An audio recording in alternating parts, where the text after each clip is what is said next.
how's it going? My name is Dan. I used to work at the biggest dealership in the country, and now I teach fine folks like you, yes, like you, how not to get fucked when buying a car. In this video, I was gonna talk about some problems with BMW to look for. So I went to YouTube and I started to look for videos about BMW and reliability and BMW problems, and there were a lot of them. And then one video that I saw was just mind-blowing. It just blew my mind. It was so amazing that I'm actually gonna include part of it in here. You'll get to see like pretty much the entire thing. This guy is not bashing BMW. He actually owns a BMW. The car he's gonna show the problems with is his car. He likes his car. He's just gonna go over some problems that he found, and he found some easy solutions for them. Let's watch the video. But at the end of the day, even with all those, factors being at play, a lot of times people can still run into issues with the car. So, like I said, I'm going to break these down into two categories. First being poor design and cheap materials.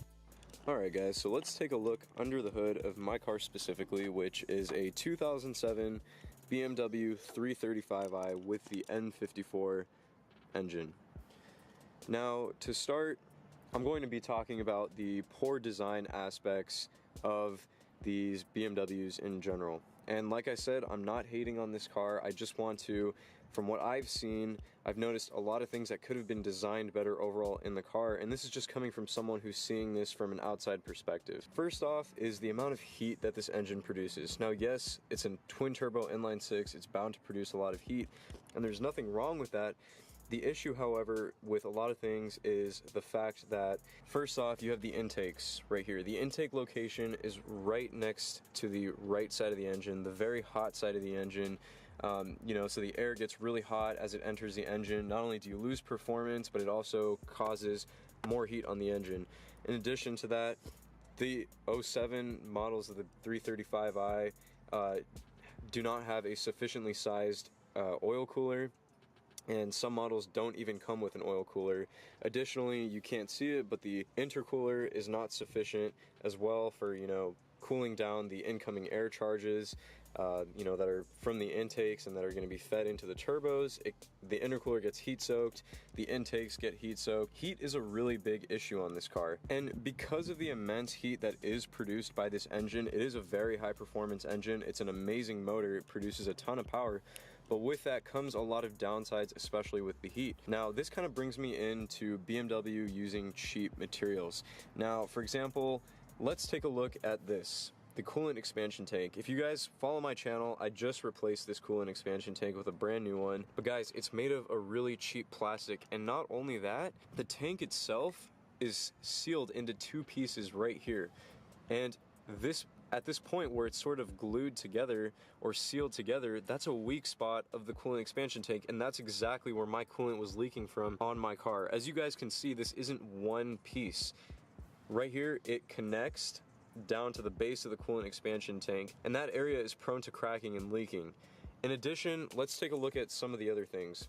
Boost canisters right here, made of plastic. Coolant expansion tank, like I said, made of plastic. You look at a lot of these coolant lines and these coolant hoses, they're made of this very brittle rubber plastic material, which over time, with the amount of pressure from the coolant system, the amount of dramatic heat changes and stuff, tends to get very brittle and is prone to cracking or just even simply breaking off completely, which happened to me multiple times. My upper radiator hose cracked, drained all my coolant out of my car when I first got this thing. You look at these, lines over here and these coolant hoses, it's almost like a ticking time bomb. They're just ready to burst at any moment. The more you drive it, the more brittle they're going to become. Additionally, let's take a look at some of the boost lines. Now, you guys can't really see, but if you were to take off this engine cover, there are plastic boost vacuum lines that sit directly above the car's valve cover, and there is no sort of heat shielding or any sort of protection to make sure that these boost lines or these vacuum lines literally don't melt on you. And sure enough, that happened to my car. Because of the fact that you guys can kind of see them right here where my finger is, but these lines that run directly over the valve cover, one of them actually completely ripped in half and threw my car into limp mode. My car was making no boost, and for about 2.5 weeks, I had no idea what was wrong with my car.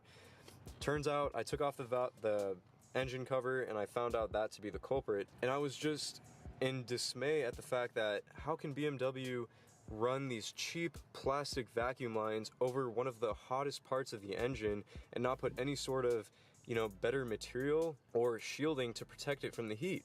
And as you guys can see, my car went into limp mode because of that. Additionally, if you take this off again, the valve cover on this car is made of plastic, and a lot of times what ends up happening is because of the heat from the engine again and the, you know, temperature and pressure changes over time, the valve cover is very prone to cracking. So a lot of times when people replace the valve cover gasket, they'll go ahead and just replace the valve cover itself, and that's an extra $400 on top of a, you know, $300 to $400 valve cover gasket job. Moving back over to the right side of the engine, kind of bringing into the final areas, as you guys can see, this is the charge pipe, which handles all the boost from the turbos and whatnot. The charge pipe is made of plastic. The diverter valves are made of plastic as well, which is another poor design. A lot of times on these cars, especially if you tune them or do performance mods, the charge pipe is known to crack, known to explode even, and a lot of times the diverter valves will come loose, they'll pop off, or the, you know, charge pipe will disconnect from the intercooler piping or even from the throttle body. It's a very common thing for that to happen, and a lot of times people will upgrade the charge pipe to an aluminum one. Additionally, one other thing that I almost forgot to mention, if you guys look near these boost canisters and stuff, down there it's almost impossible to see on the camera and in person, but you have your water pump and thermostat location. Now guys, the water pump, and this goes for all BMWs, is one of the most prone things to going out on these cars. And the water pump has an extremely poor design. It's plastic, it has plastic impellers on the inside, and it's just a poor design. Over time, the water pump will start to fail, and then that drives the thermostat nuts, and the thermostat doesn't know what to do. It's, you know, constantly it's in charge of all the coolant temperatures, and over time then your thermostat goes out, and that's another couple $100 to replace. So anyway guys, that's just kind of a taste of what I could find personally in my own car at BMW 335. I'm sure if you guys go and look into your own BMWs, you guys can find just as many things, and I'm sure there are things that I missed, but like I said, I just want to reiterate, I'm not hating on the car. Like, I love this car. If you guys follow my channel, watch my videos, you guys will know that I absolutely love my car. But this is something that I really wanted to address to a lot of people, because at the end of the day, you can still maintain your car, you can still take care of it, follow all the maintenance routines and stuff, yet your valve cover can still crack. You know, the gaskets can still go bad, you know, your coolant expansion tank can start leaking, your charge pipe can explode on you if you go wide open throttle on the acceleration. Those things can all still happen regardless of how well you maintain the car. So I just wanted to kind of show that off to you guys. I know a lot of people are going to be disliking this video. A lot of people are going to be upset with the fact that I am making this video, but I think it's really important that, you know, as a community, as car enthusiasts, we get together and we point out these issues and problems, not only to educate other people, but at the end of the day, hopefully we can encourage car manufacturers to produce better cars of better quality.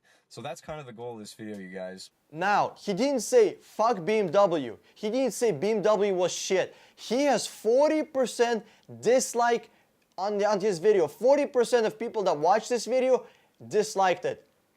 This guy is not a fucking engineer. He doesn't get paid millions of dollars to do this shit. He doesn't.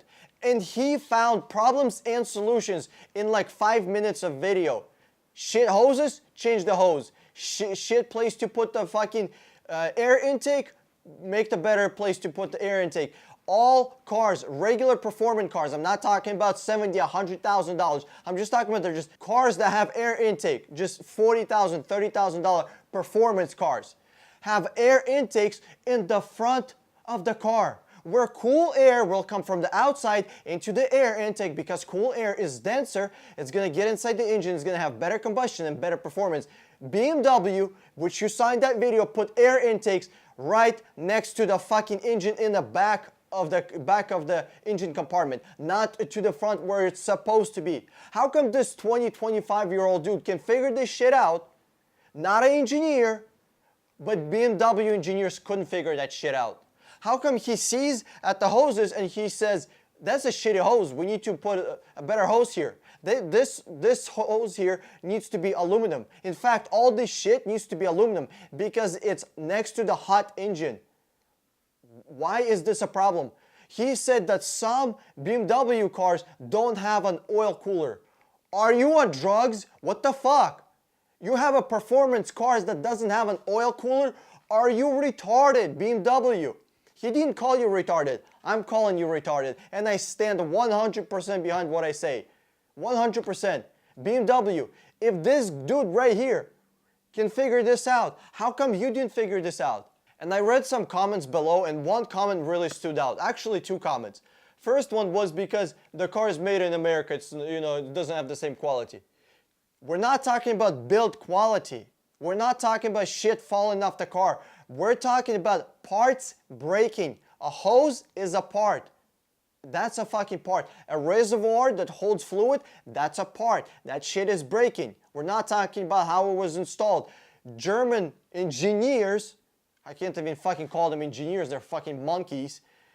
German engineers made low quality products to go on this car. And this is expensive car. This is not a $30,000 BMW. Even if it was a $30,000 BMW, how come an $18,000 Honda Civic doesn't have the same problems? How come $17,000 fucking Toyota Corolla doesn't have the same problems? How come fucking Hondas and Kias don't have the same problems? They just don't. Do you know why? Because they have to stand behind their reliability. Otherwise, people are gonna tell them, go fuck yourself, Toyota, I'm gonna go buy something else. With BMW, we got these fucking zombies, really, like, I'm not trying to be mean, really not trying to be mean, but most people that buy German cars are not very high self-esteem, self-worth type of people. They need a car to define who they are.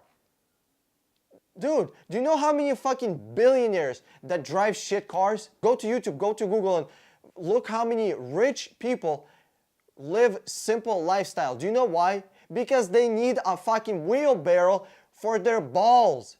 They don't need the fucking BMW or Mercedes or fucking Audi to identify who they are, to pretend that they're better than they really are. They made enough money. They know how much power they really have. They don't need to fucking pretend they have something. Simple as that. Stop pretending you're somebody who you're not. Don't go out to fucking BMW and buy a $60,000 BMW so you can get yourself some cheap ass hose. Buy a $5,000 Civic and buy $55,000 worth of fucking cheap ass hose. You know how many hose you can get for 50 grand? A lot. A lot. Like a shit ton. Really. Unless you're getting some fine ass bitches, then it probably is only one. But a second comment that I read in the comment section was designed to last the life of the lease. That's it. The cars are designed to last as long as the lease is, as long as they're gonna be leasing the car, 3, 4, 5, 6 years. Let's say 6 years max before you start having serious problems, before you have to spend $1,000, $2,000, $3,000 on repairs. How come you don't have to do that with Honda? How come you don't have to do that with Toyota? How come you don't have to do that with Chevy, Ford, Mazda? What else is there? Acura, Lexus, Hyundai, Kia now these days. Why don't you have to do that? Because most people when buying Kia, buying a Mazda, buying a Toyota, they buy that shit. They want it to last long. But most cars with BMW, with Mercedes, Audi, all that shit are leased. They don't care about quality. BMW made their money when there's a lease. Dealership made their money when there's a lease. After the lease, fuck it. Fuck it, it doesn't matter. They'll make some extra money, of course they will, but the money is already made when somebody is leased. If a car blows up after 3 years, after the person is done with the lease, nobody gives a shit. That person doesn't give a shit. He's out of the lease. Car manufacturer doesn't give a shit. They already made their money when they leased a car first time. Dealership doesn't give a shit. But when you sell a car, the person is expecting the car to be lasting a long time. Simple as that. Hey, if you enjoyed this video, give me a thumbs up below and click the subscribe button over my head, or watch one of those 2 videos if you want to see more money saving tips about cars. This is Dan with 60 Minute Car. I'm signing out and I'll see you on the internet.